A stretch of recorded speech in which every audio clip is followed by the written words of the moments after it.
Hey friends, welcome back to another episode of A Modern Nonprofit Podcast. I say this every single episode, but I'm super excited to talk about this, sharing a little bit about my story, but I brought along a friend of mine and also a fellow colleague at the Charity CFO, Triná Owens. We are going to talk about why nonprofits are quitting their accountants.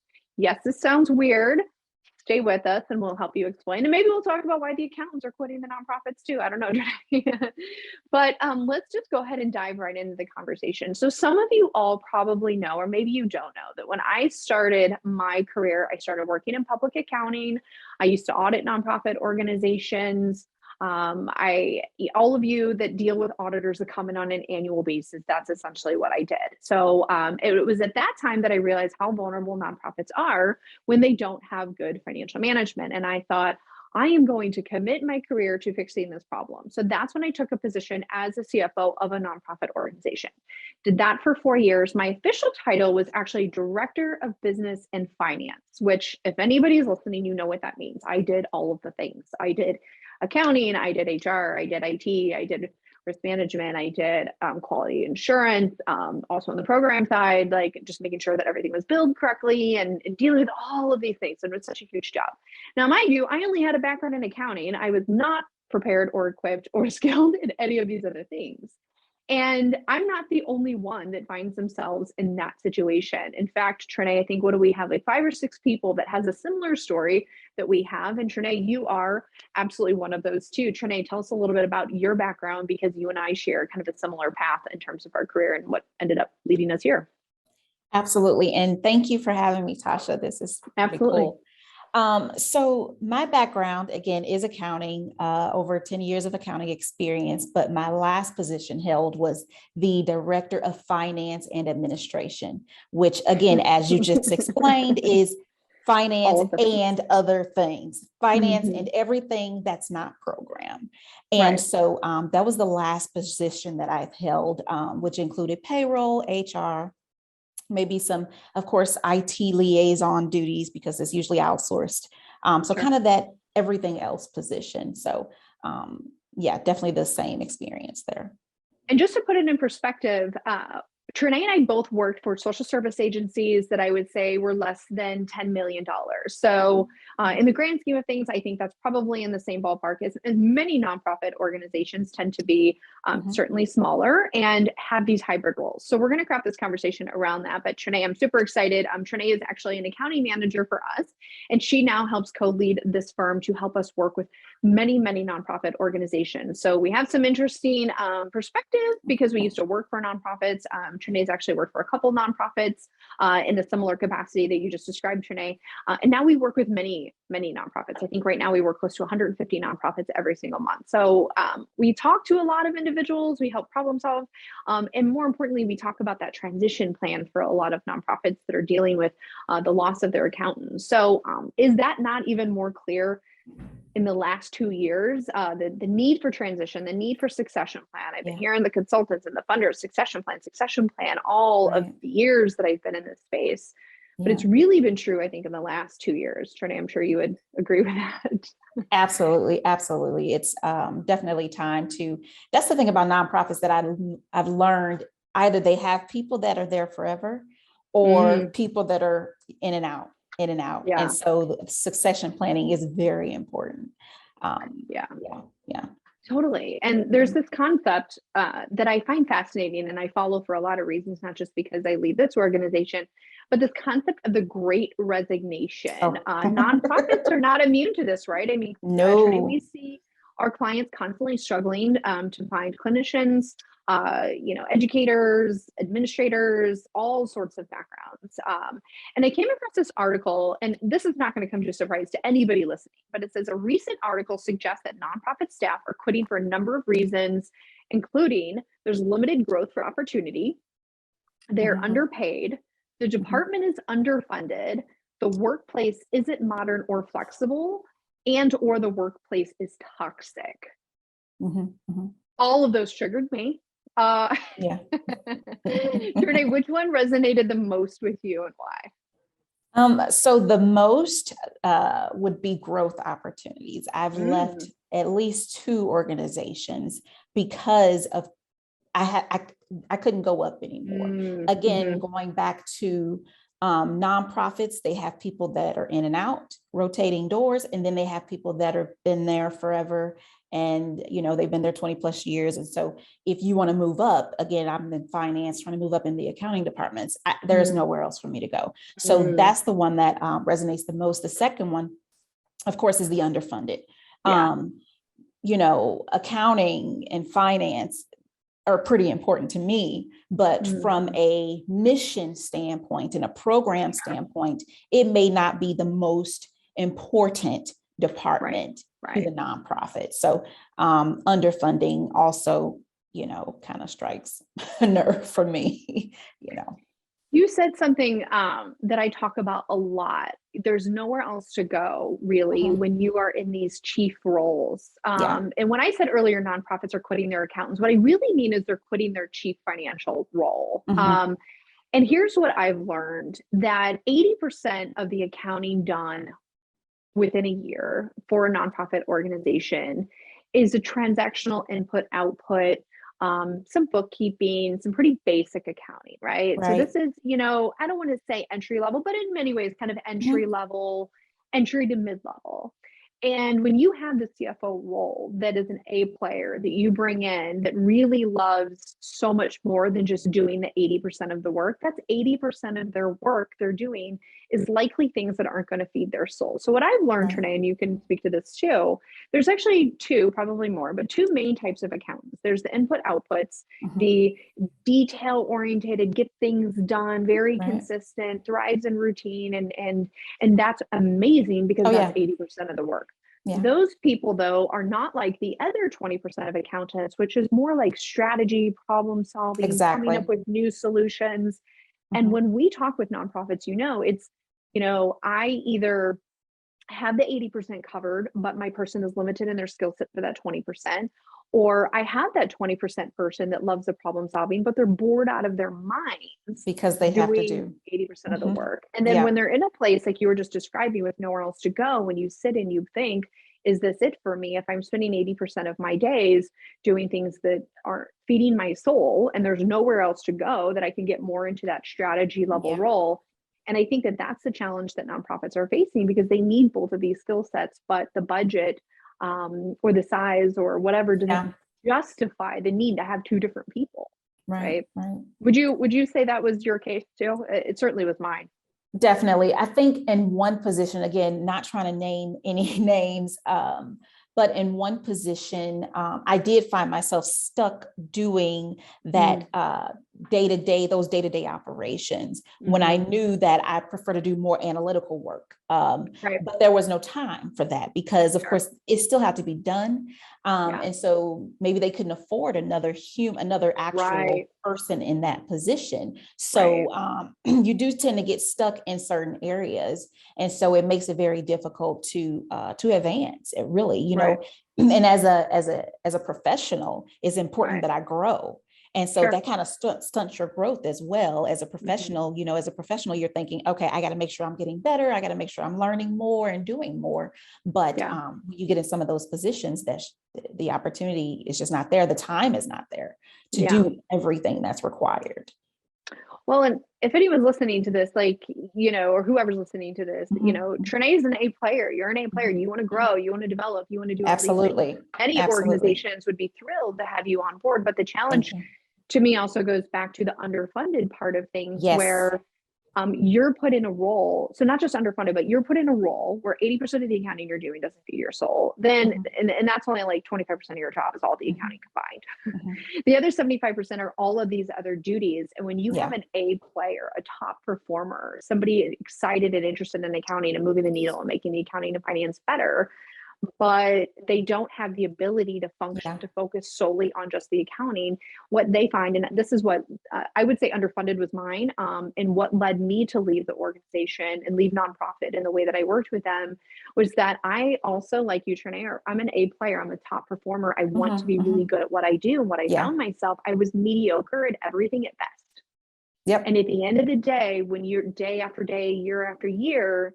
you are a high performer, you want to grow, you want to enhance your skills, you want to be creative and analytical and solve these big problems and move the needle for this organization. And yet you feel like you're just failing every day. Not at failing, but failing to be great. Failing to be great. You're just getting good. things done. You're just getting Right. things done. You're just getting it done. You're producing, you're being productive, but you want to do something greater. Right. And you have the potential to do something greater.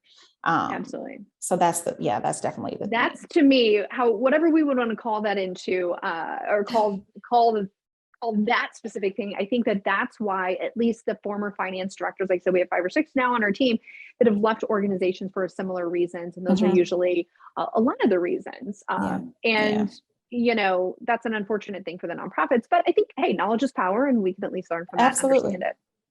So switching gears a little bit, there are going to be people that are listening to this like, wait a minute, I'm an accountant for a nonprofit. I'm just trying to keep my head above water. So switching gears a little bit, we both mentioned we came with an accounting background. We accepted jobs that were accounting and all other things administrative. So what was the hardest part of your multi-hat job, Triná? And then looking back, what advice would you give to those that have had this position? So kind of speaking to those, unicorns, the Swiss Army knife, how did you learn? What was the hardest part of your job? We'll start with that. The hardest part, and again, in multiple positions, is being that other, anything outside of accounting and finance, I say was difficult. I've done some operations. I've looked into having to hire someone to fix boilers. IT, looked into IT companies, outsourcing IT. I don't know anything about IT. What makes a good outsourced company? I don't know. I made it to HR and payroll. Again, people assume that's finance and accounting. It is not. First organization, the HR wasn't so bad, but when I go to the next organization, they really need an HR manager. They really need an HR director. And I'm, part of that. So I'm that person. So that's a totally different ball game. So I would say, all of those, but I guess HR would be the hardest one because I feel like that's a specialized field, just like accounting and finance. And yes, I understand it, but I'm not an HR. I wouldn't consider myself having an HR background. It just kind of landed on me. And of course, like you say, how did I learn it? Mr. Google, Mr.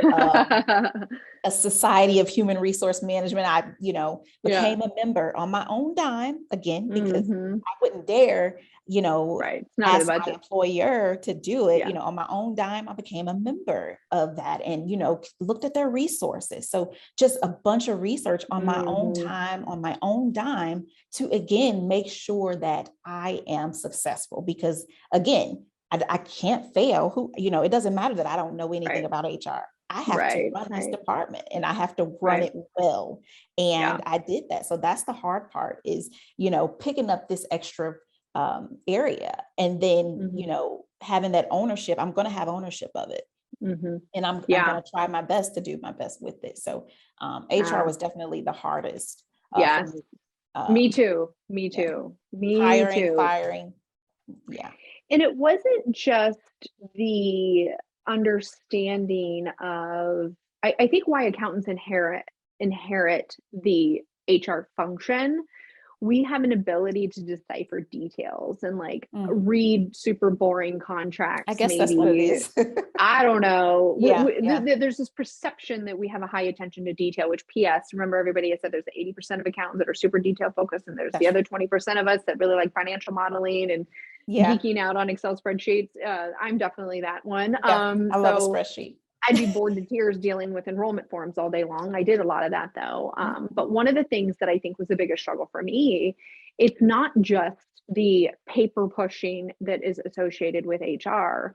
What I found is I am a trained accountant, and yet I am now an HR director, but I'm also working through and with programmatic team members to deal with program staff, because that's most of employees that aren't even my direct reports. Nope. Nobody in the organization has any understanding of the true appropriate process to handle performance appraisals, performance improvement plans, having those difficult conversations up to and including termination and Yes. hiring. And so it was almost like, well, you're in HR, so you have to have the difficult conversations with people, or you Yep. have to fire the people, and say, wait a minute, these are your staff. And Triná, now, I mean, we run this business and we have many staff people, and we, as the managers, direct supervisors, we have those direct, difficult conversations with our team members. Yes. So I would say it wasn't just getting up to speed with the HR staff, but it was also working through the program team and getting everybody else's understanding, because I'm not a trained HR person either. Exactly. So getting them to understand what their role is when I really don't know what I'm talking about either.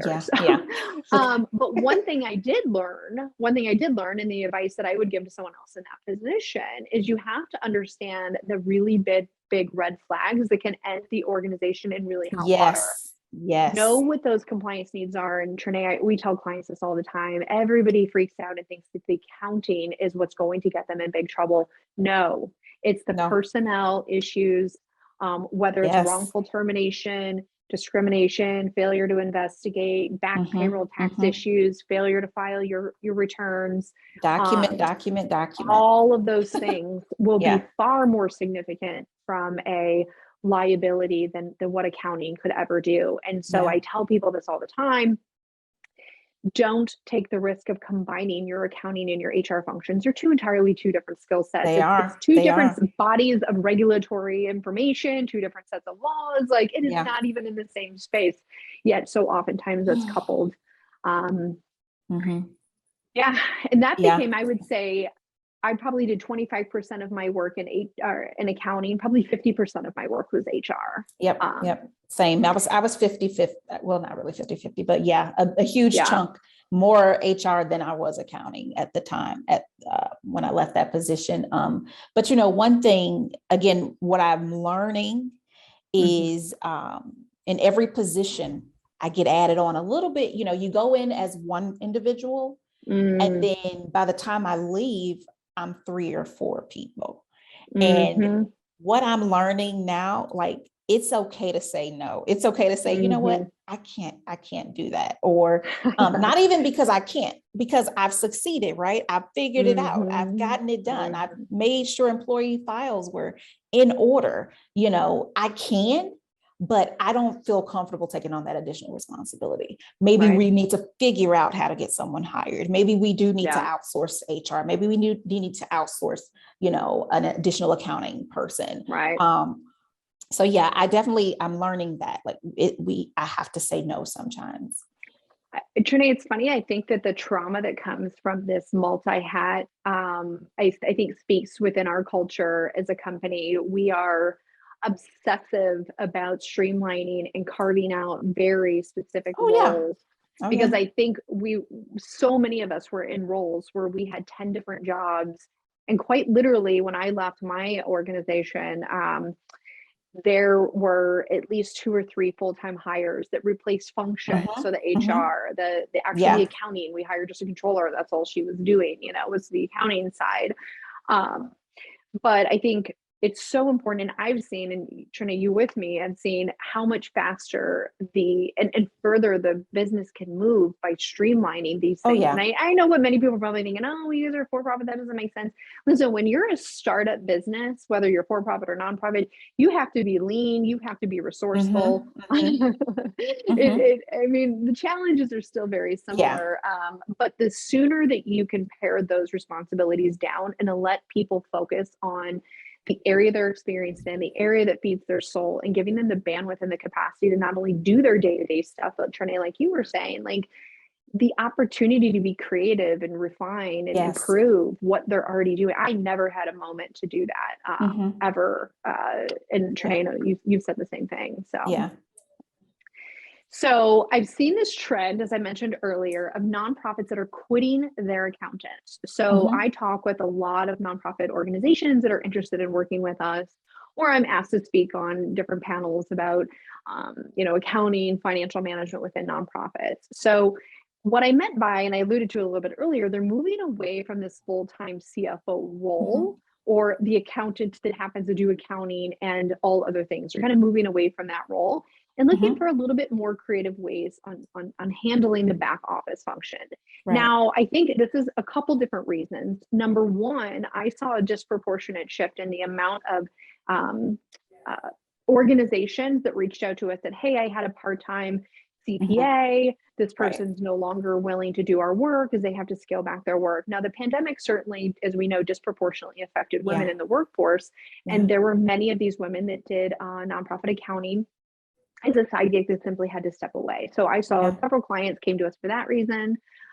Then, as we all know, there's a huge talent shortage for any specialized skill. Accounting is no exception Right. to that. So the cost of that talent has now gone up. That's now cost prohibitive to nonprofit organizations.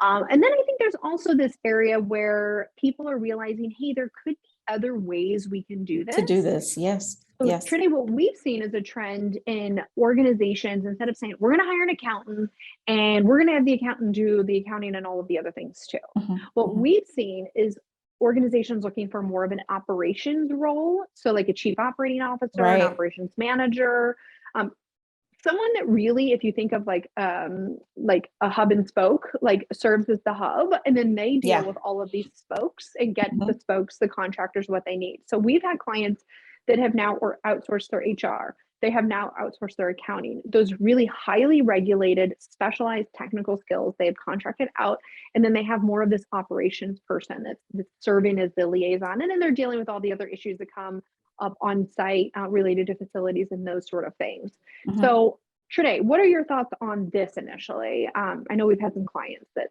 have Mhm. gone this route and been successful. So far, it has been very different.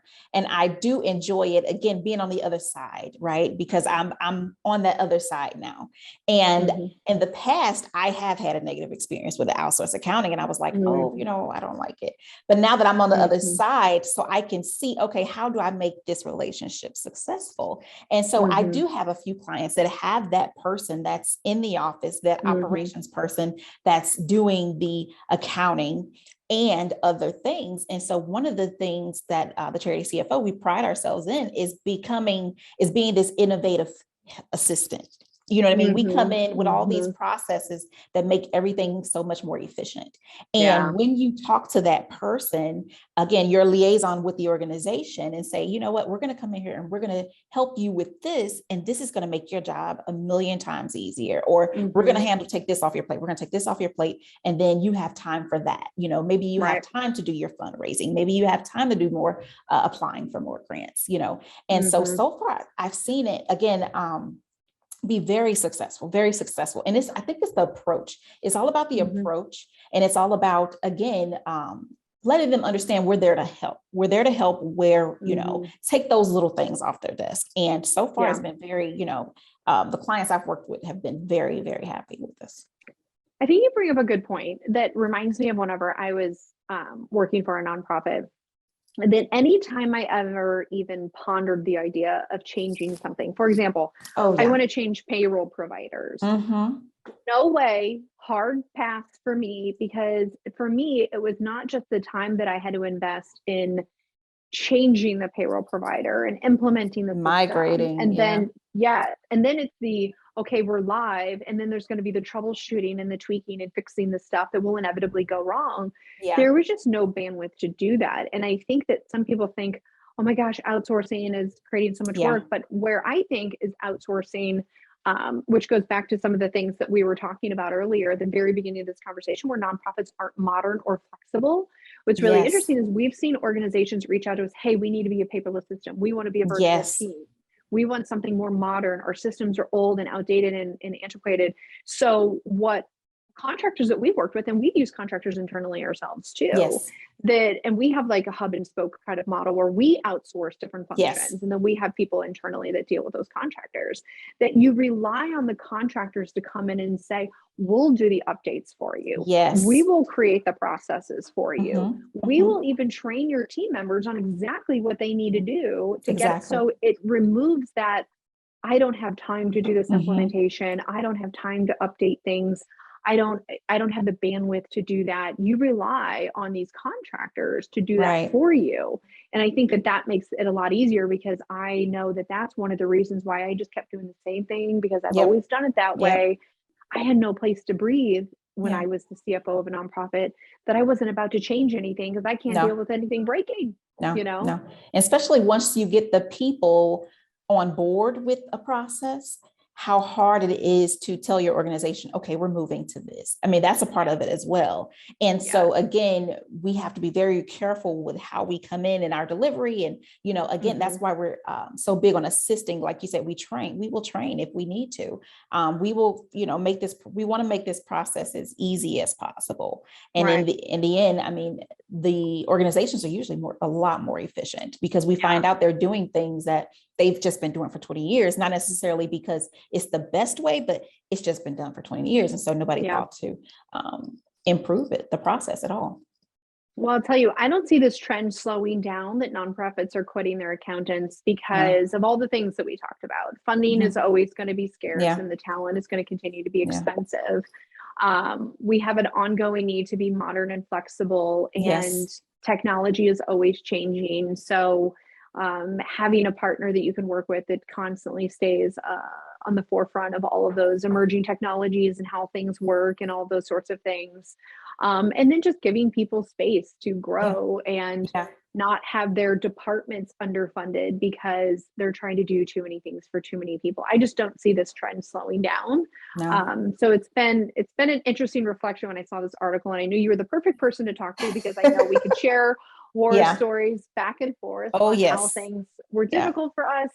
And I guess sadly, kind of what led to us leaving the industry in that way. But it's been really cool to work with the organizations in a different way. And that's where it's, I think both of us are relieved to say, like, okay, we can just do the accounting now. I think that's what you said when you first came on board. You're like, I'm just happy I can just work on the accounting now and not everything else. And so my hope is that this conversation just allows people to think about things a little bit differently, and how can they be creative in solving their back office issues without facing so much of the burnout, so much of the underfunding, so much of the we're doing things, but I'm afraid I don't know what I don't know, and I'm going to end up on the front page of the paper because I'm going to do something wrong. That was a fear of mine.